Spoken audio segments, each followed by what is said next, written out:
Hey everybody, welcome back to Wicked Good Sports. This is Swinging at Shins, and we're joined as always by Rhett Conway and Aaron Slater. Gentlemen, how you doing? Good. Not as good as it could be. Not as bad as it could be. I'm kind of okay. The man was very. I'm gonna be honest. He was happier 30 minutes ago, and then we talked on the way over here, and now he's not as happy. And also, I talked to myself. If he's not as happy, it's my fault. Well, I'll say for the casual people, greatest tie of all time, greatest draw of all time. England, suck it. We're it's soccer now. We're here. So embarrassing to tie the U.S. If England came over and played us in American football and we tied, nightmare scenario. So I can't imagine how they're feeling. But this is why we have you guys on to give us the real nitty gritty take on it, and not just the casual hell yeah, we're awesome at not scoring but not letting up any goals. So, Rhett, how you feeling after this 0-0 draw?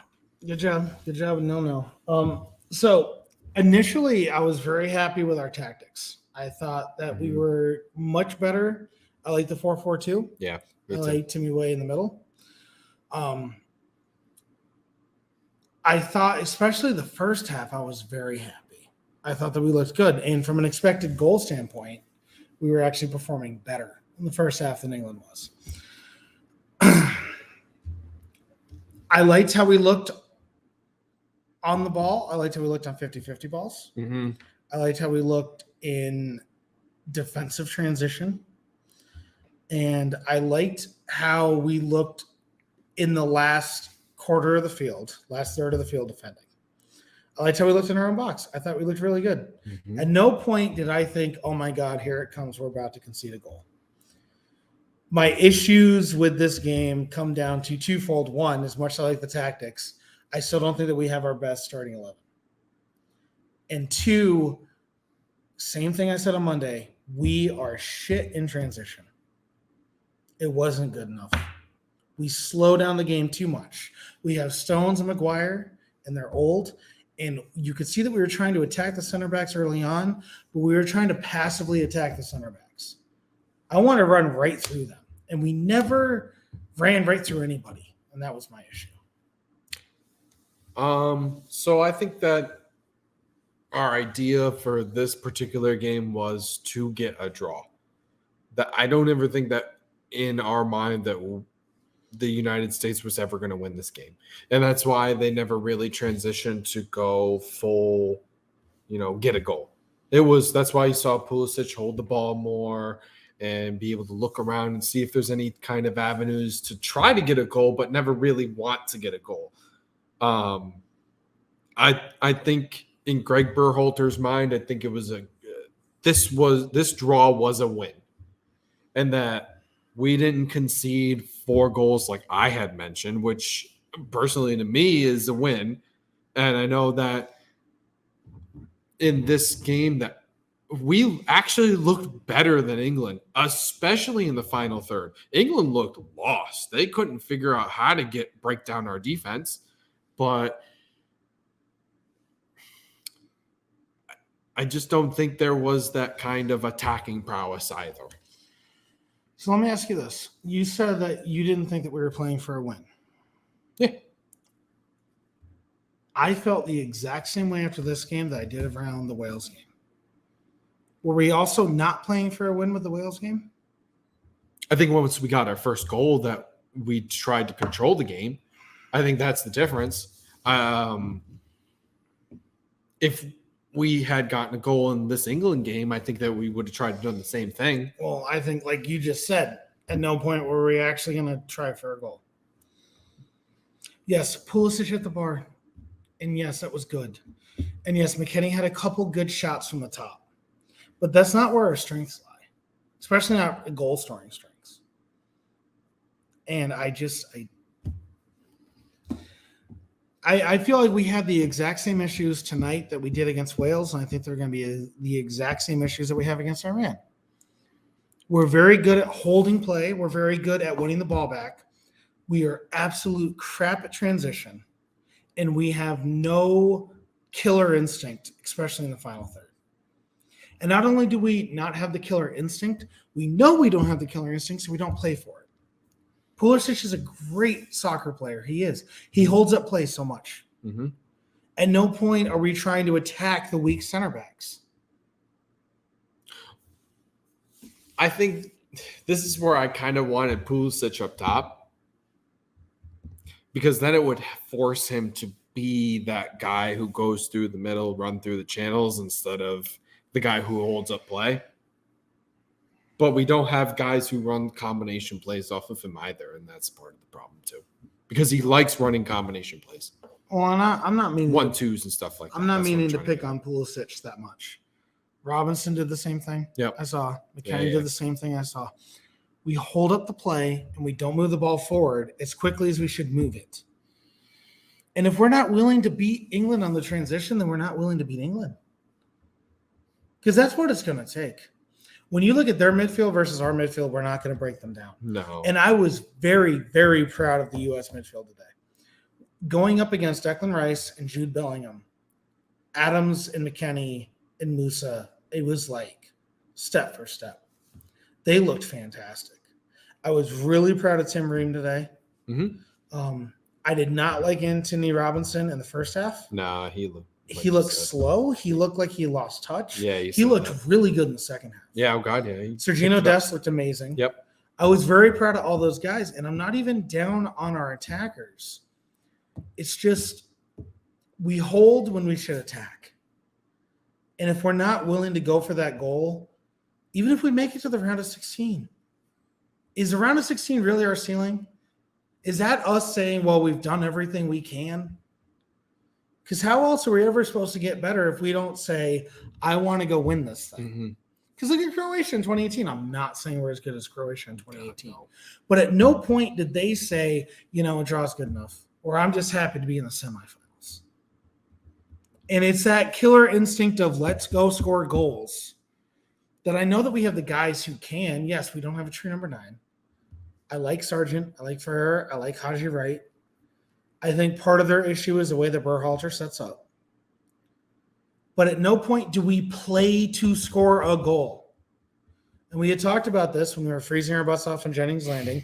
By the way, freezing our butts off, not that big of a deal, but Wolf Speargarden, you guys did amazing today in Albany. Oh, it was fantastic. Fantastic. It was a ton of fun. Thank you, Albany Outlaws. You guys also did a great job combining with Wolf Speargarden. But like you said, we played to draw, and playing not to lose is different than playing to win.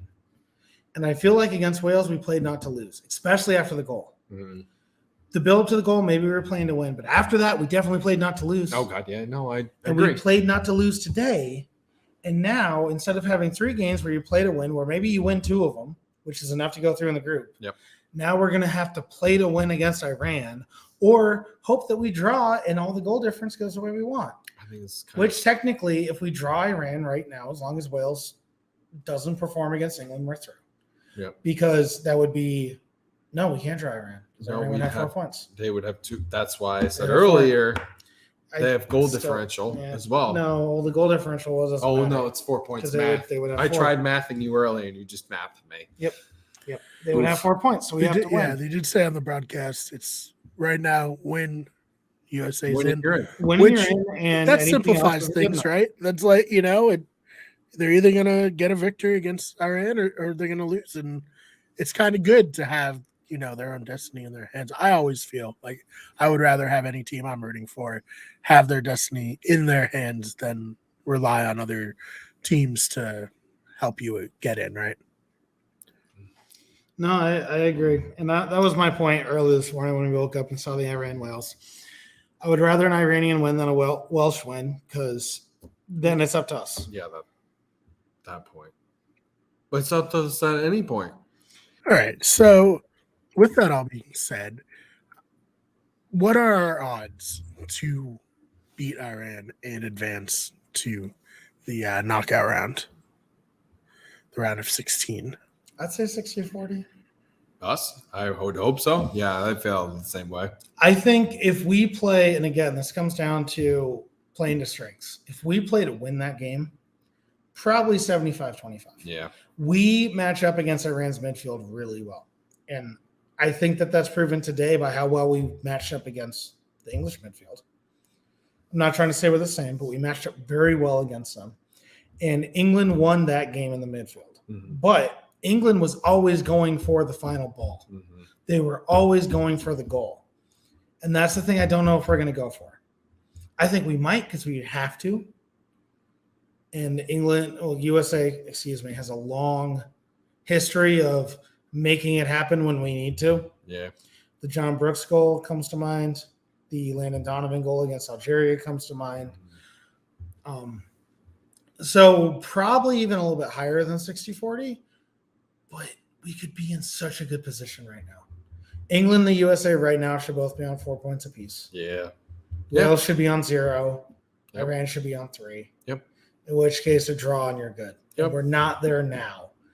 That being said, to stop harping on what we should have done, if we play to win, if Giovanni Reyna comes on earlier than the 83rd minute, which was a problem, and if Harrison comes on earlier than the 68th minute, I think it was. I think the problem was with they're holding up play, and it never just got out of bounds kind of deal because they were looking to get him in at the 63rd. It took like 5 minutes for him to get in. It's not really his fault. It's not Berhalter's fault in that particular situation. I do agree with the fact that Gio should have been subbed in later, and Berhalter has made some poor substitution tactics. But also in that particular case, I don't think that's I also don't like where Erickson played. He played way too far on the outside. Well, we don't really care for how Berhalter plays his team anyway. But anyway, even if we start this with same 11, but we play more forward attacking ball and we play through transitions, I think we win. I do. And this is me being, as people know, I'm a downer on the U.S. men's team in this podcast. I don't mean to be, but I am. I think we win if we play through the middle. The problem is when it comes to what will most likely be the Netherlands game in the knockout stage, I think we do the exact same thing we did against Wales and England, where we show up and we go, oh, God, please don't hit me too hard. Yeah, well, I don't know. I just think there's still that possibility that the United States never actually, like you said, go out and actually score goals. They're very much if we get a goal, great. And if we don't, great. And if we're able to hold that team to also not scoring anything, great. Yeah. But, I mean, is it great? No, it's really not. We really should be wanting to go and score goals. That's the problem. Yeah, that's the problem. It's not great. And we all say the same, oh, well, it could be better. It could be worse. And it's like, I really think this game, you can take that out. I really think that they did do a great job. Again, I really thought this game could, with how they played well against Iran, that they could have maybe put against 4. I really think they did a United States really good job of closing out the middle and making the England have to play out wide, which they also shut down for some reason. The defense did a really good job of stopping England. They never got a rhythm together, which I think is the word you're looking for. They never got any kind of rhythm together. Sterling didn't look that good on the outside. Nope. Saka never looked that good on the outside. Nope. Kane never got comfortable in the middle. Mason Mount almost did nothing. What do you think Berhalter's plan was? Shut down England? Because that just can't be right, though, right? Who do you think they shut down? I think Berhalter. I don't think Berhalter came out and said that we need to shut down anyone. I think Berhalter came out and said, from a defensive standpoint, if we play as good as we can, especially dropping Adams a little deeper, and we play on the level that we can, we're going to not let this English team score. I also think, and this is the other thing, we talk about the England-USA matchup. We play up as much as they play down. If this was France, you know what? Yeah, you're probably right. If this was France, we lose this game 2-0. I think we actually met each other's expectation. And I think that's the issue. It's like we're almost like brothers, where it doesn't matter what you do. I mean, there's a great stat. Aaron Nola and Austin Nola, they met in the playoffs. Aaron Nola has thrown 90, he's throwing a fastball. He's thrown like 10,000 fastballs in his career. Right. And 10 of them have been over 96 miles an hour, and 4 of them were to his brother. Yeah. It's that kind of like you play to your brother type of thing. Yeah. In England, the USA, as much as England doesn't want us to be, we do this. We still have not lost to England in the World Cup. This is true. And I feel like it's because they play down as much as we play up. And I think that's the other reason why, if we were actually good enough to draw England in this match, we probably should have beaten England. And yes, we got the draw. And yes, we got the point. And yes, that feels good. And yes, a bunch of English people were throwing beers in the TikTok that Brian sent us earlier. And as much as I do love to see that, and as much as I love that we still haven't lost to England, it's until we start beating them and start forcing them to play up, I still feel like, we haven't made it. But I don't know. That's me. I'll be there on Tuesday, 2:00, USA, Iran. USA wins and they're in, and it's that simple. Yep. I think you're going to say the same thing as me. There's no way England doesn't walk all over Wales. Oh, God. Yeah. Wales should be the little brother in that scenario, but they're not. This will be like redemption. The redheaded stepchild. This will be redemption for England, essentially. They're going to want to stomp the hell out of Wales, especially the fact that they lost Wayne Hennessy to that red card. Yeah. So. All right. I'm looking forward to the USA Iran game, and it'll be very interesting to see what happens with Wales. Obviously, they didn't look too good today at all. So we shall see. They look good until that red card, and then they just unraveled. That's fair. All right. Anything else you guys want to talk about this match that we didn't get to yet? I so want to see a Cameron Carter-Vickers start. Oh, God. Why are we... I know Zimmerman did a very good job. Yeah, but like what other dynamic could we keep? What dynamic can we get with Cameron Carter-Vickers that Zimmerman isn't giving us? Push Adams farther up because we trust him more. Well, that's what I'm saying. Exactly. That's what we do. And also, one more time. I'm going to say it one more time, even though I don't think it'll happen. I want Way in the middle. I want Giovanni Rain on the right. Yep. I want Pulisic on the left. I want Aronson in the middle. I want Musa to come on in the 60th minute.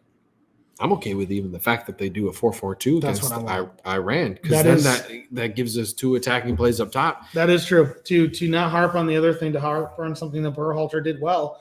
If we come out in the same formation, playing the same style against Iran, that puts us in a very good position to win. Yeah. I enjoyed the 4-4-2 a lot today, especially in the first half. Yeah.